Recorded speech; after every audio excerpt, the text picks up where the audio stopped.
Thomas Nivadi. Subscribe the channel and click on the bell icon to receive the notification. Welcome to Thomas Nivadi YouTube channel.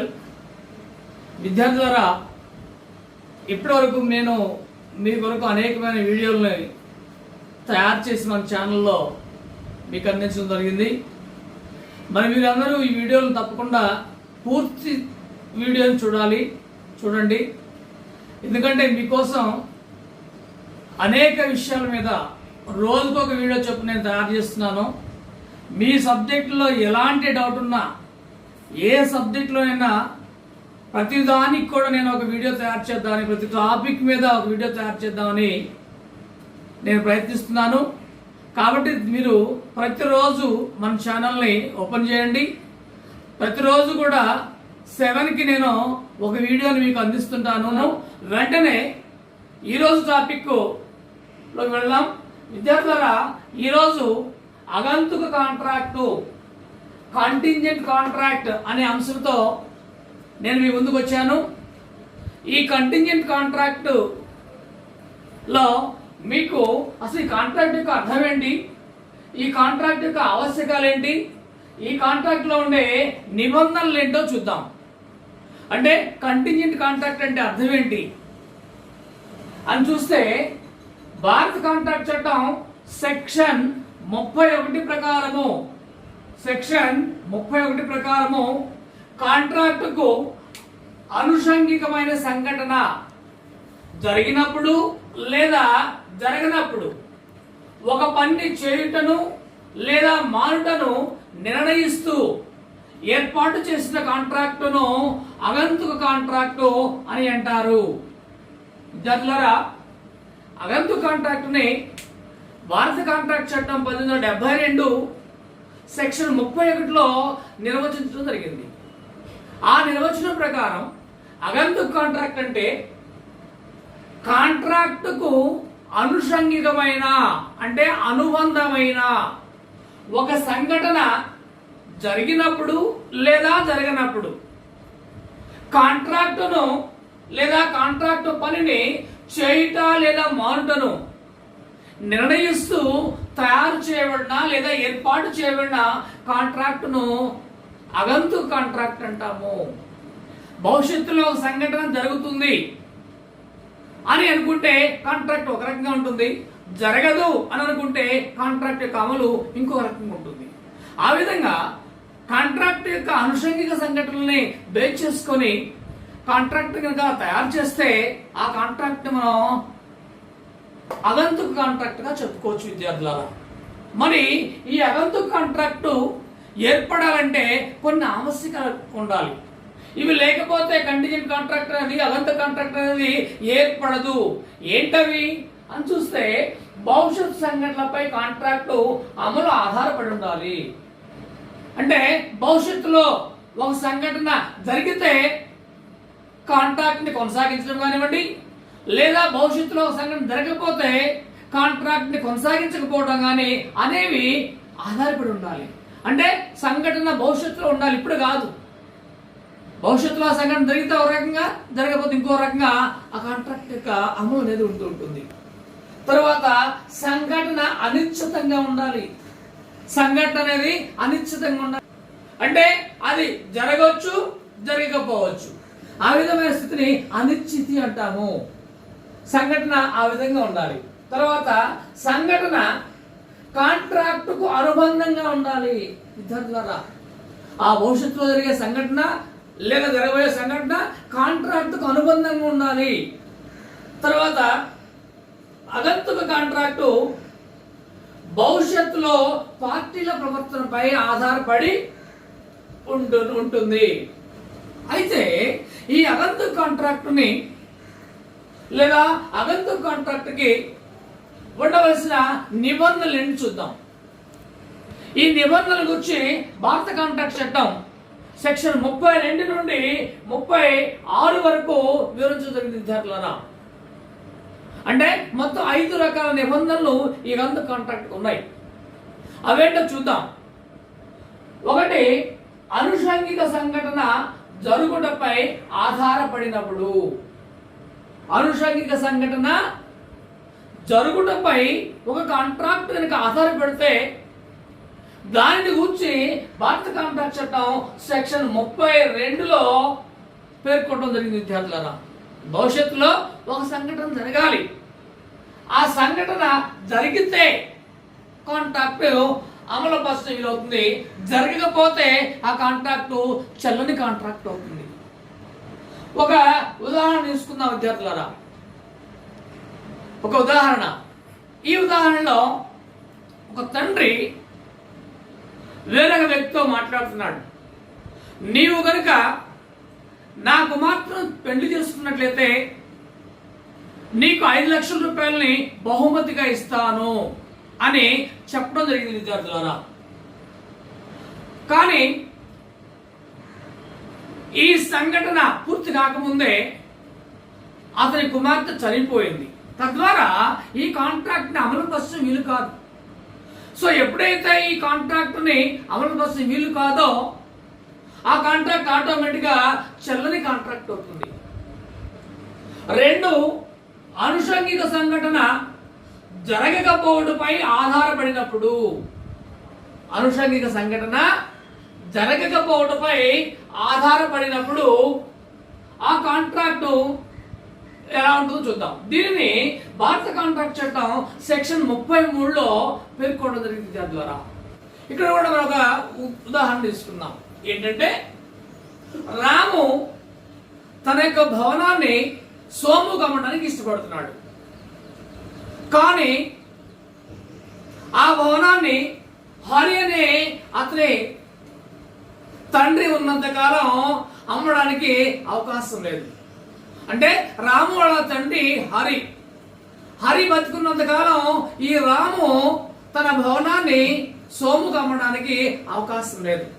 So ఎప్పుడైతే హరి చనిపోయినాడో అప్పుడు రాము తన భవనాన్ని సోముకు అమ్మొచ్చు విద్యార్థులారా. ఈ హరి చనిపోవడము లేదనేది ఇక్కడ కాంట్రాక్ట్ యొక్క అనుబంధ సంఘటన. ఈ అనుబంధ సంఘటన కనుక జరిగిందనుకోండి, అంటే హరి చనిపోయాడు అనుకోండి, అప్పుడు రాము తన యొక్క భవనాన్ని సోముకు అమ్మవచ్చు. ఇది 2వ నిబంధన విద్యార్థులారా.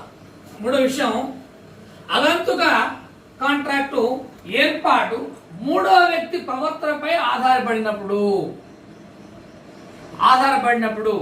అగంతుక కాంట్రాక్ట్ అనేది 3వ పార్టీ ప్రవర్తనపై ఆధారపడినప్పుడు ఏ విధంగా ఉంటుందో చూద్దాం. దీన్ని సెక్షన్ 34లో పేర్కొనడం జరిగింది విద్యార్థులారా, లేదా వివరించడం జరిగింది. అంటే అగంతుక కాంట్రాక్ట్ అనేది, ఆ కాంట్రాక్ట్ ఏర్పాటు అనేది 3వ వ్యక్తి ప్రవర్తనపై ఆధారపడినప్పుడు ఈ కాంట్రాక్ట్ అనేది ఏర్పడుతుంది, లేకపోతే కాంట్రాక్ట్ ఏర్పడదు. ఫర్ ఎగ్జాంపుల్, ఏ బి అనే 2 వ్యక్తులు ఉన్నారు. ఆ వ్యక్తులు చెప్పుకునేది ఏంటంటే, ఏ వ్యక్తి బితో అన్నాడు, మన ఊర్లో వచ్చే పండుగకు జరిగే మల్ల యుద్ధంలో సి అనే వ్యక్తి కనుక గెలిచినట్లయితే నీవు నాకు 50,000 రూపాయలు ఇవ్వాలి. ఒకవేళ సి అనే వ్యక్తి ఓడిపోతే నేను నీకు 1,00,000 రూపాయలు ఇస్తాను అని ఒక ఒప్పందం ఏర్పాటు చేసుకున్నాడు. ఇక్కడ 3వ వ్యక్తి ప్రవర్తన అంటే సి అనే మల్ల యోధుడు ఆ మల్ల యుద్ధంలో గెలిస్తే ఏ అనే వ్యక్తి బికి కొంత అమౌంట్ ఇవ్వాలి, లేదా ఓడిపోతే బి అనే వ్యక్తి ఏకి కొంత అమౌంట్ ఇవ్వాలి. సో ప్రవర్తన నెరవేరితే ఆ కాంట్రాక్ట్ ఏర్పడుతుంది, అంటే గెలిస్తే. తర్వాత అగంతుక సంఘటన భవిష్యత్తు కాలంపై ఆధారపడినప్పుడు. విద్యార్థులారా, కాంట్రాక్ట్ అనేది భవిష్యత్ కాలంపై కనుక ఆధారపడి ఏర్పడినట్లయితే భవిష్యత్తు కాలంలో ఆ సంఘటన జరిగితే ఒక రకంగాను జరగకపోతే ఇంకొక రకంగానూ పార్టీల యొక్క బాధ్యతలు ఉంటూ ఉంటాయి విద్యార్థులారా. ఇక్కడ మనం ఒక ఇన్సూరెన్స్ కాంట్రాక్ట్ తీసుకోవచ్చు. సముద్రంలో ప్రయాణిస్తున్న ఒక నౌక నిర్దిష్టమైన తేదీలోగా తిరిగి రాకపోతే ఆ నౌకా యజమానికి నష్టపరిహారం చెల్లించేందుకు ఇన్సూరెన్స్ కంపెనీ ఆ నౌకా యజమానితో ఒప్పందం ఏర్పాటు చేసుకుంది. ఆ నిర్దిష్టమైన కాలం అయిపోయిన వెంటనే లేదా ఆ కాలం అయిపోయే తేదీ నాటికి నౌక తిరిగి రాకపోయినా లేదా ఆ తేదీలోగానే నౌక సముద్రంలో మునిగిపోయిందని తెలిసినా బీమా కంపెనీ వారు నౌక యజమానికి నష్టపరిహారం చెల్లించాలి. ఒకవేళ ఆ నిర్దిష్టమైన తేదీలోగా నౌక తిరిగి వచ్చిందనుకోండి ఓడరేవుకి, అప్పుడు బీమా కంపెనీకి ఎలాంటి నష్టపరిహారం చెల్లించాల్సిన బాధ్యత రాదు. కాబట్టి అనుషంగిక సంఘటన భవిష్యత్తు కాలంపై ఆధారపడినప్పుడు ఆ సంఘటన కనుక జరగకపోతే కాంట్రాక్టును అమలు పరచవచ్చు. ఏంటి సంఘటన? నౌక తిరిగి రావడం. ఆ నౌక తిరిగి రాకపోతే బీమా కంపెనీ వారు నౌక యజమానికి ఆ చెల్లిస్తున్న నష్టపరిహారం చెల్లించాలి లేదా బీమా మొత్తాన్ని చెల్లించాలి.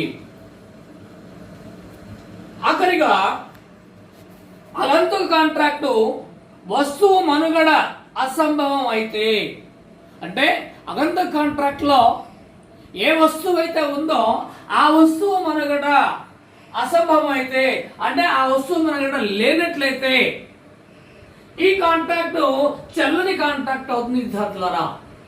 దీనిని గురించి కాంట్రాక్ట్ చట్టం సెక్షన్ 36లో పేర్కొనడం జరిగింది. అనుషంగిక అగంత కాంట్రాక్ట్ వస్తువు మనుగడపై లేదా వస్తువు మనుగడ అసంభవం అయితే, అంటే ఏ అగంత కాంట్రాక్ట్ అయితే వస్తువు ఉందో ఆ వస్తువు మనుగడ అనేది అసంభవం అయితే ఆ కాంట్రాక్టు చెల్లని కాంట్రాక్ట్ అవుతుంది. అంతేకాదు విద్యార్థులారా, కాంట్రాక్ట్ లో వస్తువు లభ్యత ఉండాలి. కాంట్రాక్ట్ యొక్క వస్తువు లభ్యత లేనట్లయితే ఆ కాంట్రాక్ట్ అమలుపరచడం వీలు కాదు. సో ఆటోమేటిక్ అది చెల్లని కాంట్రాక్ట్ అవుతుంది. ఉదాహరణకు ఒక గుర్రాల వ్యాపారస్తునితో గుర్రాన్ని కొనడానికి ఏ అనే వ్యక్తి ఒక ఒప్పందాన్ని ఏర్పాటు చేసుకున్నాడు. గుర్రాల వ్యాపారి దగ్గర ఒక పలానా గుర్రాన్ని ఒక 50,000 రూపాయలు కొంటానని ఏ అనే వ్యక్తి అనగా గుర్రాల వ్యాపారి కూడా ఓకే నీకు 50,000 రూపాయలకి ఆ పలానా గుర్రాన్ని నేను అమ్ముతానని ఒప్పందం ఏర్పాటు చేసుకున్నాడు. కానీ వారు ఏ గుర్రాన్ని ఉద్దేశించి అయితే ఒప్పందం ఏర్పాటు చేసుకున్నారో ఆ గుర్రము గత రాత్రే చనిపోయింది. ఈ గుర్రం చనిపోయిన విషయం అటు గుర్రాల వ్యాపారి కానివ్వండి లేదా గుర్రాన్ని కొనడానికి సిద్ధపడిన ఏం కానీ తెలియకుండానే ఆ గుర్రాల గురించి వారు ఒప్పందం ఏర్పాటు చేసుకున్నారు. సో ఈ ఒప్పందాన్ని లేదా ఈ కాంట్రాక్ట్ అమలుపరచాలంటే ఈ కాంట్రాక్టుకు అనుబంధమైన గుర్రం ఉంది కదా, ఆ గుర్రం లభ్యత ఉండాలి. కానీ ఇక్కడ గుర్రం అనేది ఆల్రెడీ చనిపోయింది విద్యార్థులారా. చనిపోయిన గుర్రం తాలూకు కాంట్రాక్ట్ అమలుపరచడం వీలు కాదు కాబట్టి అది చల్లని కాంట్రాక్ట్ అవుతుంది. ఇప్పటి వరకు ఈ వీడియోలో అగంతు కాంట్రాక్ట్ అంటే ఏంటో చూసాము, దానికి ఆవశ్యకాలు చూసాము, తర్వాత దానికి సంబంధించిన నిబంధనలు చూసాము. విద్యార్థులారా ఇంకా మీలో ఎవరైనా మా కామర్స్ ఈబడి అనే ఛానల్కి సబ్స్క్రైబ్ కాకపోతే వెంటనే సబ్స్క్రైబ్ అవ్వండి. మా వీడియోల్ని పూర్తిగా చూడండి. చూసిన తర్వాత వీటిని లైక్ చేయండి. అదేవిధంగా మీ మిత్రులు కూడా మన ఛానల్ గురించి తెలియజేస్తూ ఈ వీడియోను వారికి షేర్ చేయండి.